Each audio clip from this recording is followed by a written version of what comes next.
Hello and welcome to the Rask Network.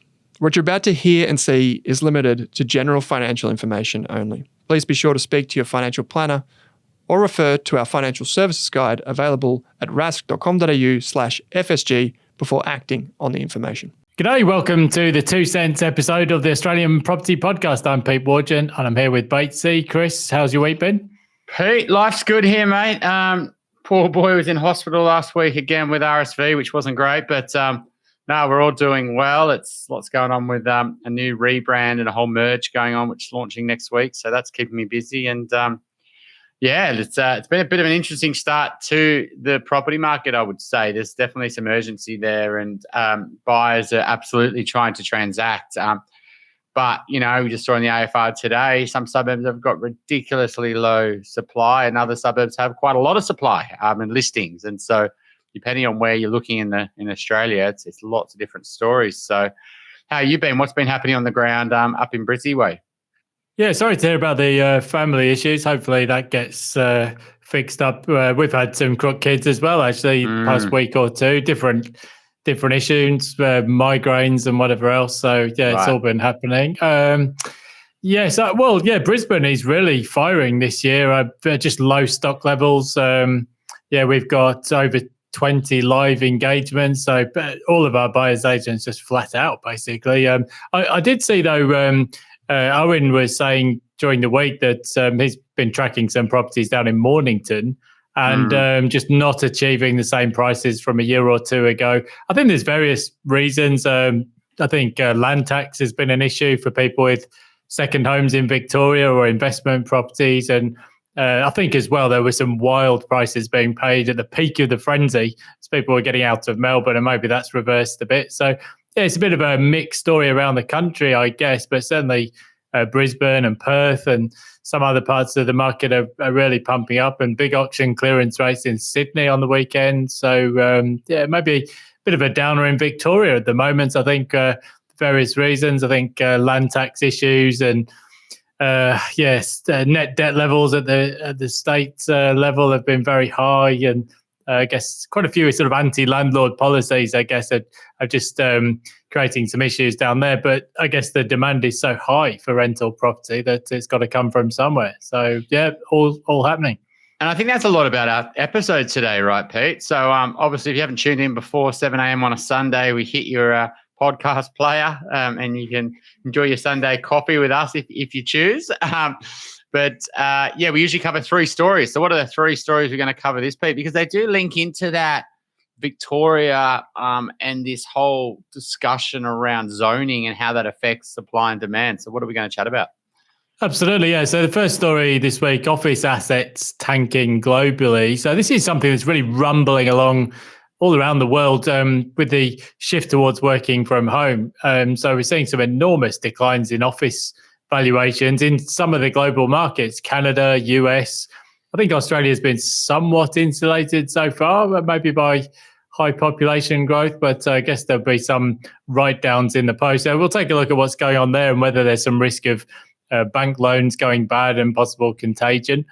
Secondly, yes, Victoria's land tax and various other bits and pieces happening down in Melbourne and Victoria we'll take a look at. And then thirdly, another keenly contested debate on zoning. So Auckland has been in the news over recent years, having upzoned a huge part of its housing market to allow more housing supply. And that's an ongoing debate which will have repercussions, I guess, for policy in Australia. So I guess that debate is an ongoing one that hasn't been won. I think sometimes it's a multifaceted issue. It's not as simple as fix the zoning, fix the housing market, so to speak. But we'll take a look at what's been going on in New Zealand, where interest rates may still be going up, it seems. So some challenges for NZ. So let's start with this first story on the office valuations, Chris. So just been following Grant Williams, who's a friend of mine from previously with Real Vision, these days doing his own thing. And he's got this hashtag going called commercial break. And there's lots of stories around the world of office sales at enormous discounts. Toronto and Denver. Look, in China, there's all kinds of real estate issues as well and major concerns. And I guess the general thinking here is that the risk that plummeting office valuations could lead to bad bank loans and then contagion around the world. And I guess, so far it seems to have been contained. But if you look at some of the bank share prices, they've really tumbled. And I was just wondering whether any potential repercussions for Australia here. I did see this week in Germany, office valuations have really collapsed. Weak economy there as well. And the Deutsche Pfandbriefbank as well, since I've done German or lived in Germany. But I saw their stock price is down from €15 pre-COVID to about 450 today. So you can see what's happening with some huge write-downs and provisions of losses on loans. And they're a provider of commercial real estate finance. So I guess, that could be a bellwether for the wider market. So do you think any potential knock-on impacts to Australia? I guess our office valuations could face similar issues. Yeah, I mean, absolutely. I think that's happening. I mean, if you had a commercial property fund and you had a big exposure to offices, then yeah, you're probably feeling a bit of pain right now, right? Because unless it was a AAA grade asset, you're probably finding your issues renting it out if your leases are finishing, and or if they are going to extend them. The people are saying, I've got a lot of choice right now. I want to get myself a good deal, or I need the office to be upgraded because I could go to something nice and fresh that's fully kitted out. We're actually in this camp at the moment ourselves. So I'm getting a really good exposure to the North Sydney commercial market. We're looking for a decent size office space. And anything that's old is getting upgraded, or it's just no chance of getting leased. And if it's getting upgraded and it's old, it's usually quite expensive. And and even they aren't really renting out, even if it's upgraded, unless it's got an amazing sort of foyer and a great cafe, and then it's really kitted out. So we could basically rent something huge discounts in terms of the way that they structure it, in terms of incentives for us to sign a lease at a higher rent, and then they give you a big discount. It's funny, this whole world. They might even pay for a kit out for us, and they can depreciate that off because they've had to spend that money to rent it out. So it's a really interesting space. I think if you had that brand new AAA asset that's got the view and it ticks all the boxes and it's in the best part of town and it's one of the better floors in those buildings, then I think they're fine to rent. But even those best towers, we're finding that they're not leasing. The poorer floors in there, they can't lease. So it shows that the demand isn't that strong. And I guess the contagion effect, we've all got memories of the GFC and when a credit crisis, and banks go, hang on a sec, how much exposure have you got to this? How much have you got? And if bank finance starts to freeze up, then capital becomes more expensive. If capital becomes more expensive, then it puts more pressure on businesses and households, and you can't expand your businesses, and you're more likely to lead to a recession and things like that. So, I mean, ultimately in Australia, it's who's holding the commercial real estate, and can they afford to hold that through higher vacancies? A super fund might say, well, that's fine. We've got lots of industrial that's doing really well. We've got lots of, potential retail that's doing well, and, farmland or agriculture, depending on how they're bucketing together. And so I would say, if someone's got a lot of exposure to the office market, then yeah, they might be in some trouble. And I think there has been some fund freezes. I think there's some redemptions where, you could have taken your money out a year ago, but now you can only take out a little bit or none at all, because ultimately those funds can put a freeze on redemptions because they haven't got the liquidity to fund that, and they've got the right to do that. And so that can be a challenge for investing in commercial real estate and REITs and things like that, where they can, freeze the access to the money. So that would be my concern here. Now, whether that leads into a global crisis, it really depends on how big it gets. But the odd sale and the odd bad loss here and there, it doesn't really matter in my books. I think there's always, they can write that off against bank profits, but it's really, if it's a really big issue and it spreads to a recession and other asset classes, that people go, hang on a sec, I don't want to, lose all my money if I don't pull it out. And then you get this sort of flight to cash, and then that really forces people to sell and take fire sale prices. So, yeah, I don't think it's going to get to that stage personally, but I think there's a pressure to go back into the office, and I think people are wanting to go back to the office as well, and rather than everyone wanting to stay working from home. I think, yes, the US Treasury Secretary Janet Yellen said this week she had some concerns about the exposures of some of the banks to commercial real estate. And she said she believes it's manageable, but some institutions are quite stressed by the problem. I guess with anyone with memories of the global financial crisis would have send shivers down the spine talking about the old it's subprime being contained sort of vibes about it. And I think even just in the past week we've seen New York Community Bancorp stock price was down about 60%. Last week Japan's Ozora Bank, huge annual losses there, with also Zurich Julius Baer, big losses. Where else have we had?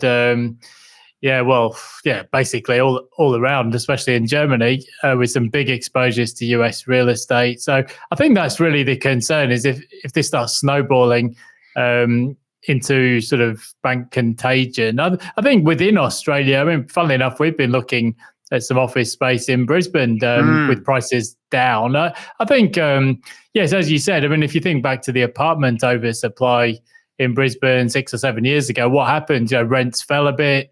People were forced to upgrade the quality of the stock to get it leased out, and eventually we worked through it. I think with Australia running record population growth, there's a general move back towards the office, even if it's not full time. I think domestically we'll work our way through those issues. There's certainly not much office space being constructed, and some will get converted, I suppose, towards residential or other uses. But yeah, I guess it's more just a global one to watch. What happens if some of these banks start reporting massive losses, and then, as you say, people start worrying about who's holding the bag, and it becomes a contagion.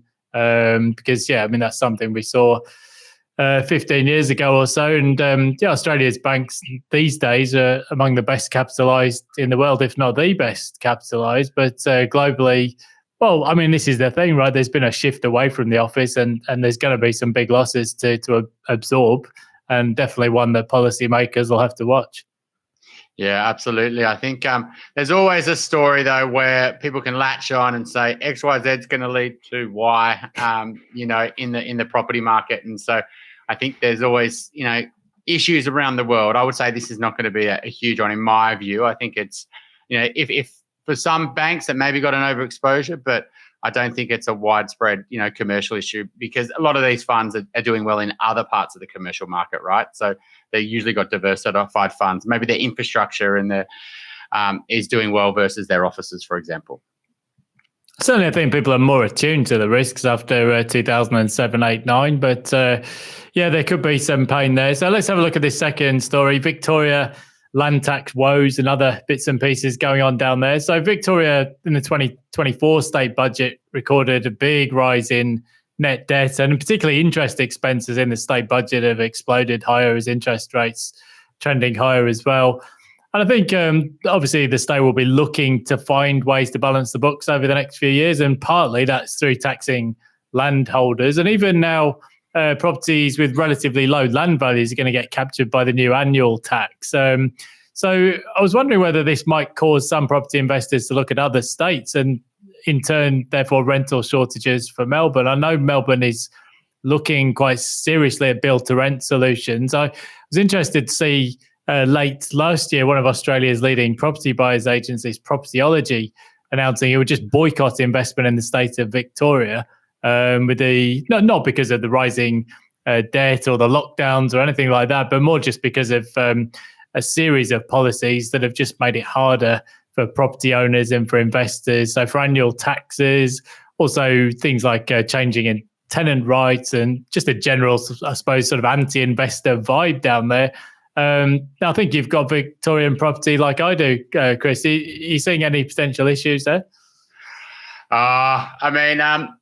I guess with Simon saying that, he's going to boycott Victoria, I potentially say, well, it's not going to change the owner-occupier demand in Victoria. So, investors might not be buying down there. It doesn't mean it hasn't got strong owner-occupier demand, and that's what drives the market. If a lot of investors are buying, apartments, and which they generally do, and, you're going to say that that's not generally what you want to buy anyway. What you want to own is things that are driven by the owner-occupier market down there. And so if people are more finding it harder to rent, then they're going to be forced to buy, right? If there is a rental crisis in the future, then that's going to force people more and more to buy. And so, to be honest, I think another reason why people aren't going to invest in Victoria is the returns down there haven't been as good as other states. Part of that, I would say, because of the overbuilding that they had, much more than other states, and the more relaxed planning controls to build apartments. And so, people in Melbourne should be sort of thankful for that. They're not seeing as rents skyrocket, and they're not seeing prices skyrocket as high, because they have been building at a faster rate than other states. And so ultimately, though, you would like to say that I think that Melbourne's probably not a bad bet. When you look at the other states, they're getting a big run up in prices, and you would say that Melbourne hasn't. So if, for example, borrowing capacities go down and rates get cut, it's still got very strong interstate migration. It's still got great overseas migration. It's still a mega city, and it's getting its mojo back in the city. And it's still got really restricted housing supply. Maybe not apartments, maybe not new townhouses, but the housing market down there, I think, still got very strong fundamentals. And I would say that, because it hasn't gone up as much, is also a reason why it's becoming more affordable, particularly if rates go back down. And because it hasn't boomed as much as the other states, particularly over the last 3 or 4 years. And so boycotting, Victoria over these sort of policies, they're anti-investor, but that doesn't mean they're anti-owner-occupier in my books. And I would say the owner-occupier market, particularly the affluent aspiring market, well, if they go into a rental crisis, well, they're going to buy, more likely to buy. So I think it's not the end of the world if you're buying great properties down there.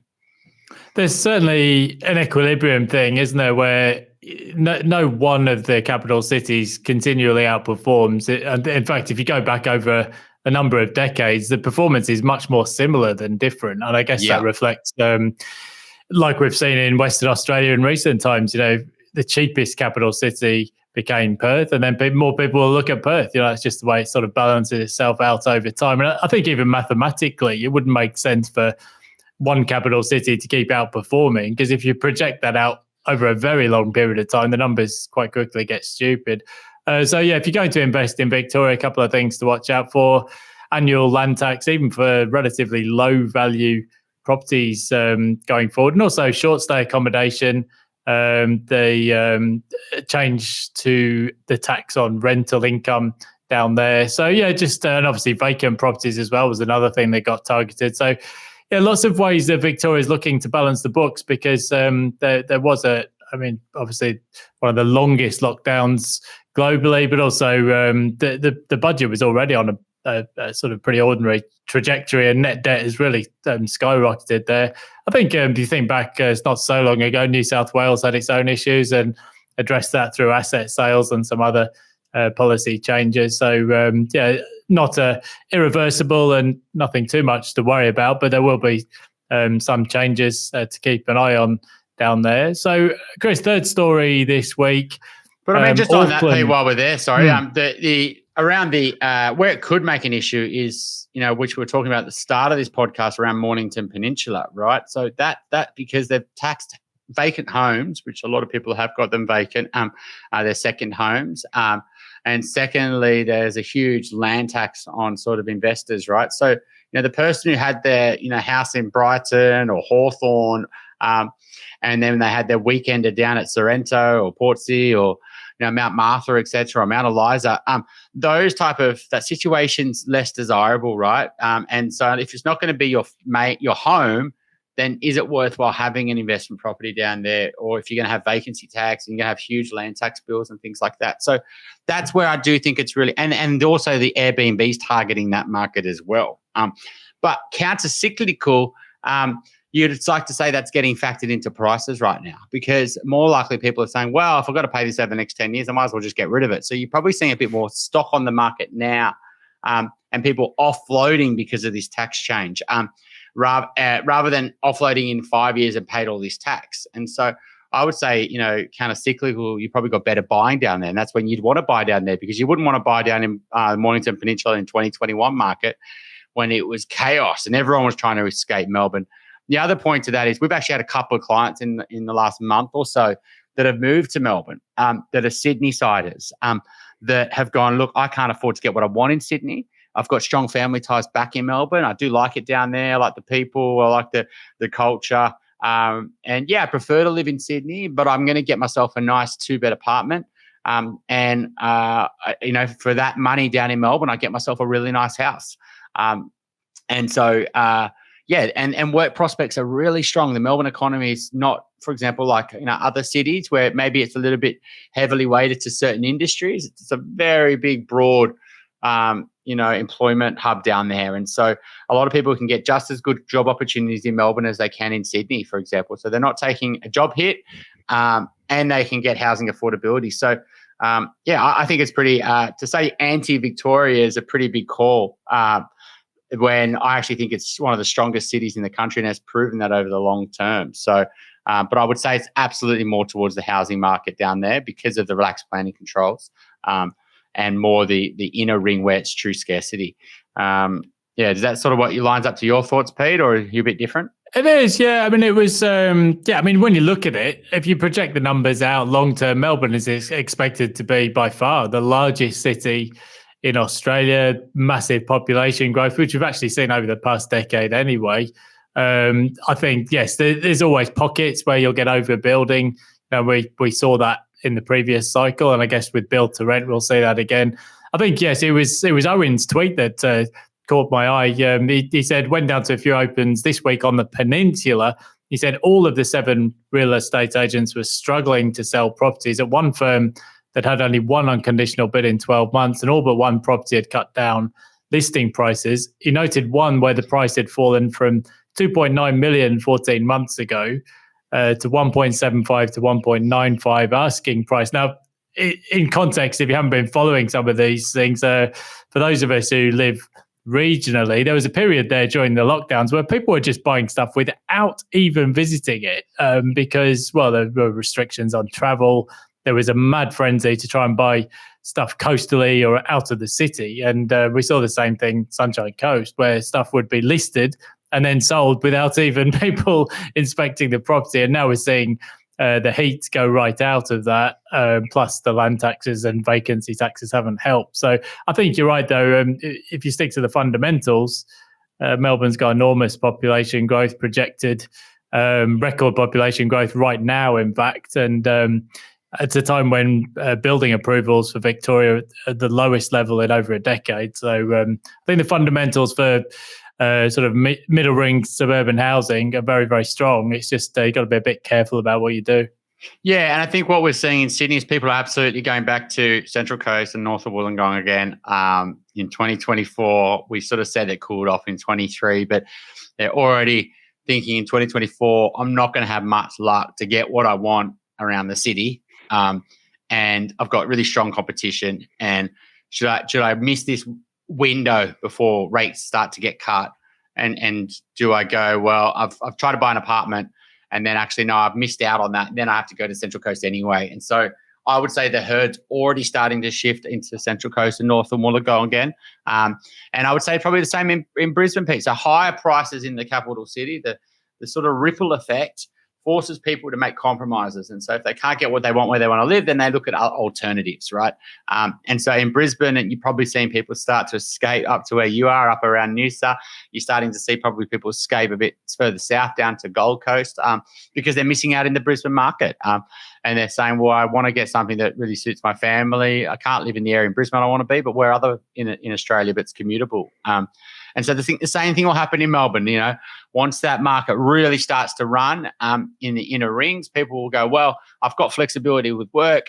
I love it down there. I've been going down there since I was a kid. I can probably make it work 2 days a week from the Mornington Peninsula. I can get a great house that's affordable down there and it's got good schools. And I've got friends that have gone down there. I'm going to move down to Mornington. And the market will shift from a heavily weighted to second home, sort of holiday market, into a true housing market, which is kind of what was happening in 2021. This might be 3 or 4 or 5 years away, but that's what I would see for the Mornington Peninsula is that, I guess, maturity becoming more of a home or a forever home location rather than a second home location. So certainly seeing that Sunshine Coast, it's not just holiday homes these days. It's people actually living up there and exactly. Lifestyle. So let's crack on then. Third story, the Auckland upzoning debate. So there's been this ongoing debate between economists about the upzoning in Auckland from some years ago. It seemed to be a success initially, but now rental crisis is back in the news. Rents are rising,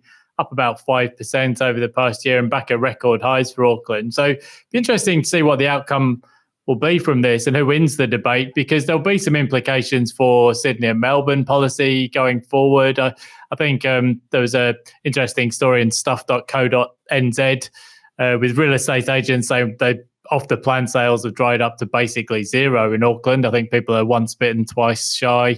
Leith Van Onselen at Macro Business wrote a slightly incendiary article saying sort of so much for the upzoning, fixing the housing market in Auckland because rapid immigration is overwhelming the housing supply. I think that this is my take on it, Chris. I think there is some of the economists are sort of saying, well, you fix zoning reform and you fix the housing market, a bit like the old Bitcoin thing, fix the money, fix the world.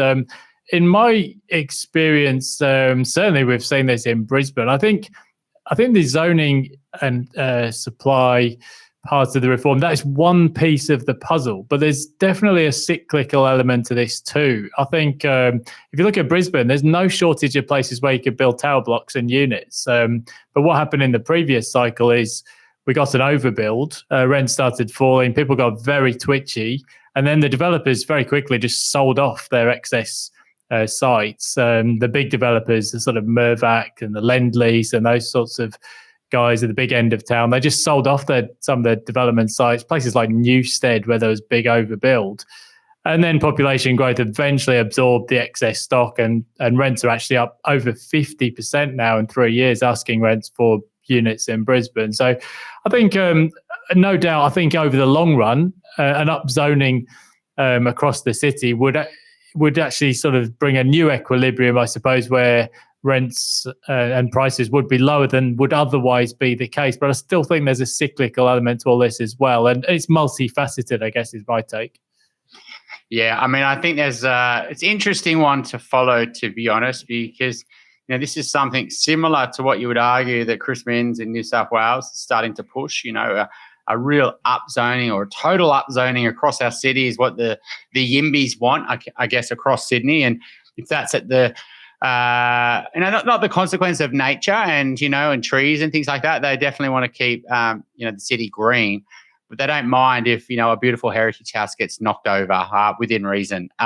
And so I mean, that's what I think the real debate is in Sydney at the moment, is if Sydney's going to grow its population dramatically over the next few decades, then, and if that's likely to be our policy at a national level, then we need to start to create housing supply. And in areas where typically we wouldn't create it before, yet we can still create more high-rise, high-density towers. We can make them even higher, and we can open up more and more pockets across the city for more high density.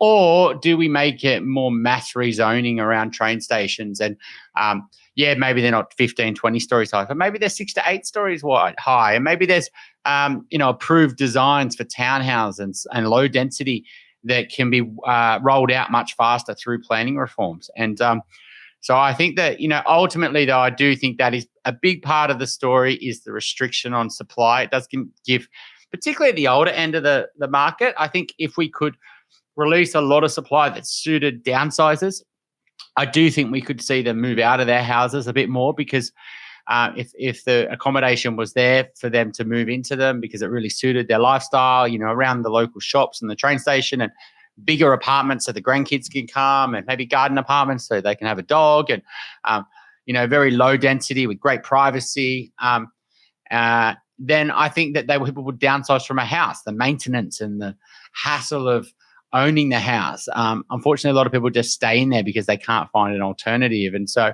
I'm a massive for rezoning, but you can see here it does affect prices, right? So, I think Auckland's prices didn't go up as much as, other parts in the country. And so, people can't have their cake and eat it. They can't say more supply usually and higher prices. There will be usually a softening on prices, particularly of what they're building, right? So if they're building, you already own an apartment, they're going to build more apartments, and it doesn't take a rocket scientist to figure out that more supply might not be a good thing if you own in that area. So, that's my take on it, Pete. I do think it's part of the overall solution to our growing our population long term, which is going to lead to housing affordability crisis, a rental crisis, mortgage affordability crisis. It's not the only thing. You can't just change zoning and then think, our housing problems are solved. You've got to think about demand. You've got to think about, funding for builders. You've got to think about lots of other things.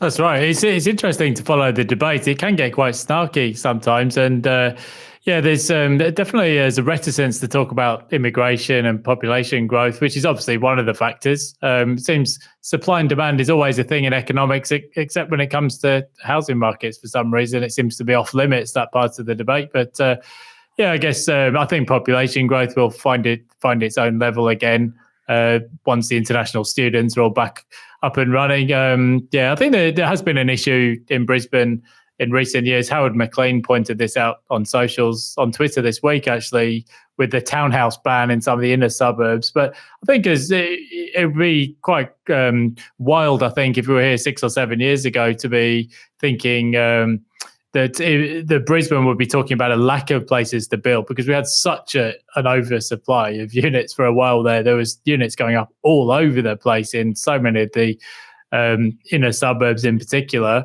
And I think just looking ahead, if you look at places like Hamilton, North Shore, we could get 15,000, 20,000 people in there. There's no shortage of places to build medium density, but you do need the demand. And I do wonder whether at some point, non-resident buyers might be allowed back into the market. They're currently more or less taxed out of the market, and they do tend to be a driver of new supply. So, at the moment anyway, it's not happening.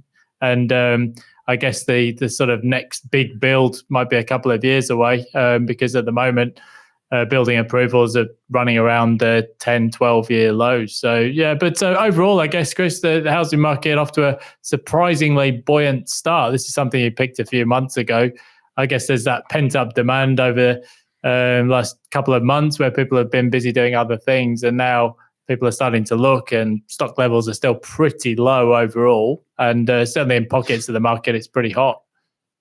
Yeah, I mean, all the big research houses were predicting a real slowdown at the start of this year. And, we didn't really see that from a mortgage point of view. We didn't see that buyers were thinking, hang on a sec, I don't really want to buy anymore. Prices are too high and rates are too high. We thought there's still a pent-up demand issue, and people have still got rental crisis and they still want to buy. They just either haven't got the capacity right now, or they're working on their income, or maybe they're asking for some inheritance or whatever it might be. And I think they're now starting to flip again, because they're starting to see listings stay really low, which makes sense, right? And demand to be surprisingly higher in February. And this is usually the story we see, is that over Christmas, January, more and more people come to get finance, because part of their goals for this year is to finally enter the market, and they come back with a new force. And it's always when there's a lag of stock on the market, because no one really lists a property after, middle of November. It's pretty silly to start listing in December or anything like that, because you don't want your property to get stale on the market for 2 or 3 months. And then they get some good results at the start of February, Pete, and then everyone starts going, hang on a sec, market's moved, and it's moved quite a bit over that over that period. Well, on a monthly basis, doesn't look that much, but when you're comparing prices from 3 months ago to now, you go, actually, it's moved quite a bit, and that then kicks into a bit of a FOMO, and particularly if there's some other momentum in the market, like some better news, because time can either go both ways. And I would say the last 3 months, the news has got better rather than worse. The interest rate expectations are much lower now than they were 3 months ago. And so, that's what we're seeing, I guess, on the ground. Now, we're just saying that there's FOMO and there's prices are going to keep running. There's an affordability challenge because of lower interest rates. But, that can also start to shift. Rate cuts, borrowing capacity can go up with APRA. You can see tax cuts. You can see more and more people switching jobs and worker mobility, leading to higher borrowing capacities. And you can also see more and more intergenerational wealth. I can see the bank of grandma and granddad is starting to become more and more of a thing for our clients, rather than just mum and dad. And it's going to be interesting to see how this year plays out. And ultimately, though, I think our turnover rate is going to become more and more a part of the conversation. A lot of people blame it on stamp duty. People don't upgrade their home because of stamp duty and selling costs. No, they don't upgrade their home because they can't. They would take the stamp duty hit if they could still afford to do it. They can't afford to borrow the money, and they can't afford the mortgage, right? And so they're stuck. They don't want to downsize because they still need the 3 bedrooms, and they'd love a 4th bedroom. They'd love parking. They'd love a study. But to do that jump is so large, not just the stamp duty cost. And even if you had no stamp duty, it doesn't mean, you would create more demand, but that's not the reason people aren't upgrading. And so I think this turnover rate discussion is going to get more and more interesting over the coming years. Definitely is. I saw there was a news article this week saying stamp duty is 5 times higher than a few decades ago, which is probably a precursor to some proposed tax reform, I guess. I think the Labour Party is under some pressure to deliver something in terms of tax reform, and some of that will impact the housing market. So main stories this week: office assets tanking globally. Definitely one to watch here. Commercial real estate under pressure as more people are working from home these days, and some of those big office towers aren't full. So some risk potentially bank losses and maybe contagion. So that's one to watch. In Victoria, a bit of a rebalancing happening, I guess, from coastal markets back into the city to some level.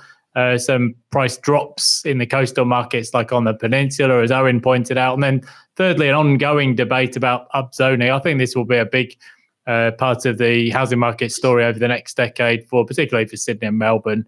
I think lots of talk about allowing more supply and less NIMBYism. So that's definitely an ongoing debate to watch. So if you want to catch me, my daily blog, Pete Wargent Blogspot, or alanwargent.com.au if you're interested in buying a property. Always happy to have a chat. And Chris, are you guys still at Blusk, or are you having a rebrand now? Oh, the rebrand's going to come through the next couple of weeks. Everyone will hear about that. It's quite big news in the broking world, if I can say so myself. But looking forward to announcing that. But absolutely, if you just jump in the show notes, the team are ready. We've had a couple of new team members join in the last few weeks. So that's opened up a whole new market of private banking for our clients, which is awesome. Private banking specialists. So, get in contact in the show notes, and we'd love to help. And I wish everyone a good Sunday. Happy Sunday. And hopefully it's nice and sunny. Cheers, Chris. Take it easy. See you, mate. See you later. Bye.